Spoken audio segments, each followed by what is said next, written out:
When it's windy in this tower, you hear it blowing through all the bones, and if you're all alone in here and it's dark and it's windy, it's a little spooky.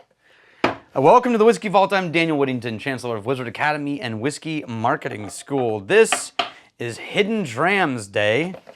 This is a whiskey I don't know that you're going to be able to get your hands on, so I'm drinking it here. And it's also because I've already done several Ardbegs recently, and I'm going to put this one on this instead of on the storytelling page.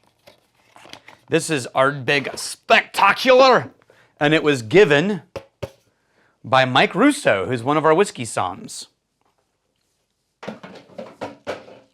Ooh, I like the coloring of this.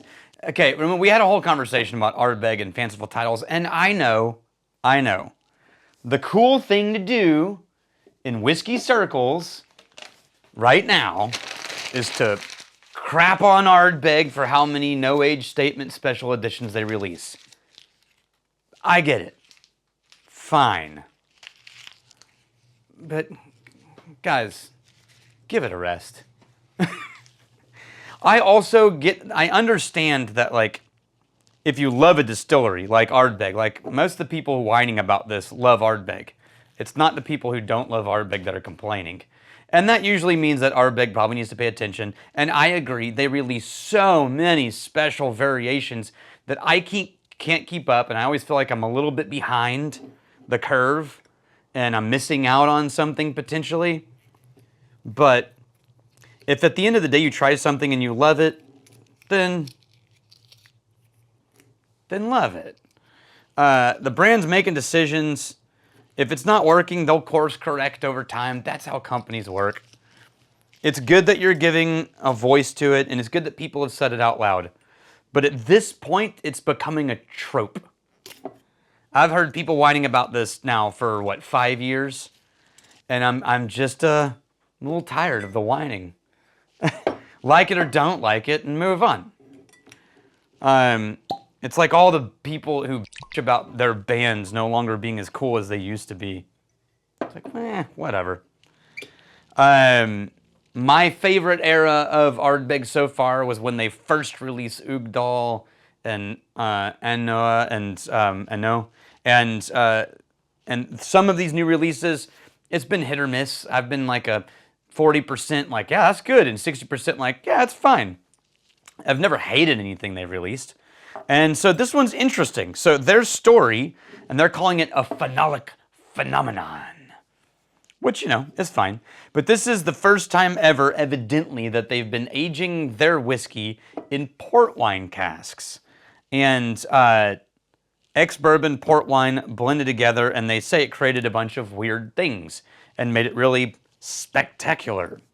So I can tell you right now, just having poured this and it leaked on my fingers a little bit, the whole room smells like Ardbeg right now. Can you smell that, Mike? It's just like phenolic chaos over here. It'll give it about 60 seconds and nod. As soon as you're like, oh, I smell the Ardbeg, raise your hand, because it's not going to be very long from now.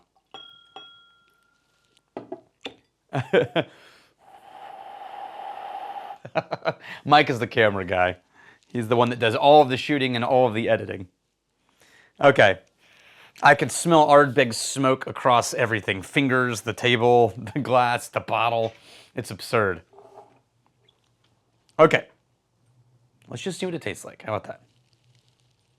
Whoa! Okay. Okay. They're right. This is one of the most perfumey, almost floral. I've gotten before an Ardbeg like a smoked charred pear or like burnt peaches, like fruit but smoke, and I've always loved that, kind of salty.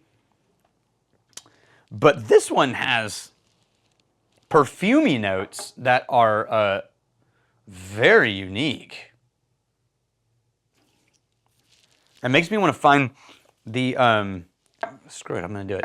It makes me want to go grab the original Ardbegs and just A/B compare, but I'm in the wrong room for that. And I don't have any backup Ardbegs up here. Whoa, okay. Just pure smoke on this one.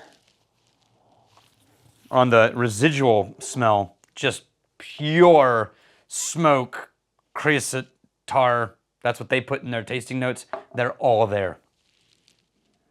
But in that nose, it's like you took the Ardbeg 10, made it way smokier and more rich, and then you just sort of like poured it over a potpourri basket of dried flowers. It's very strange. They mention incense candle in one of their written descriptions, and I totally get that because it almost smells like someone tried to create a candle that smelled like Ardbeg. But the smoke is just too much. All right, let's try a sip of this. I'm looking forward to this one. This might be my favorite nose of any random Ardbeg that I've tried in a while.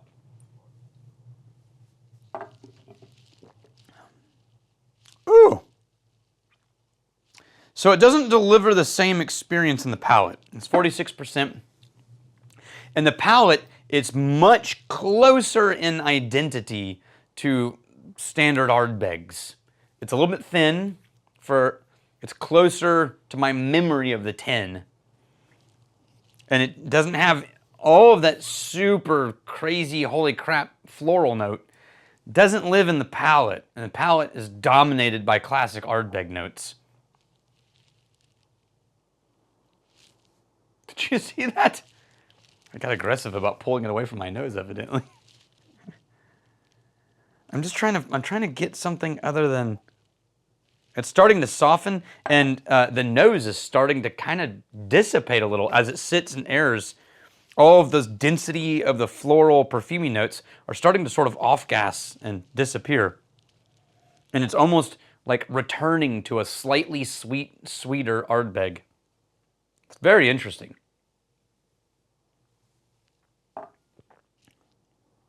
Yeah, and then it drinks very soft, very simple, not a ton of complexity, very classic Ardbeg. I don't know. This one, I've had this experience a few times in the last few months. This one, nose, amazing. Palate, 60% of what I was hoping for, or 50% of what I was hoping for.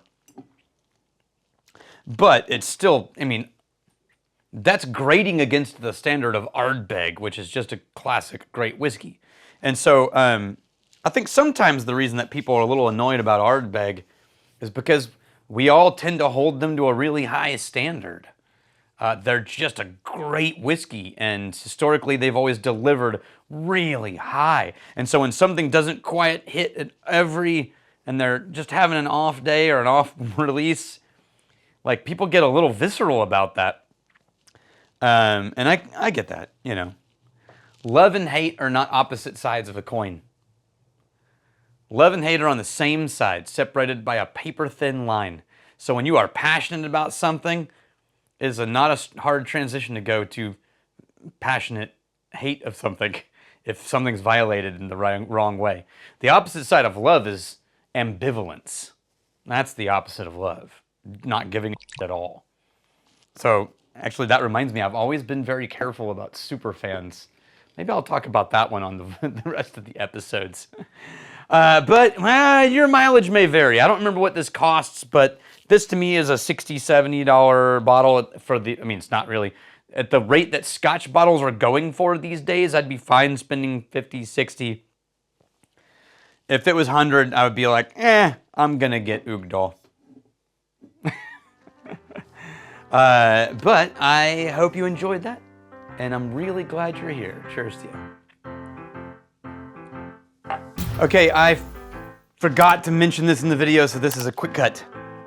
Today starts dry week. It starts today at noon.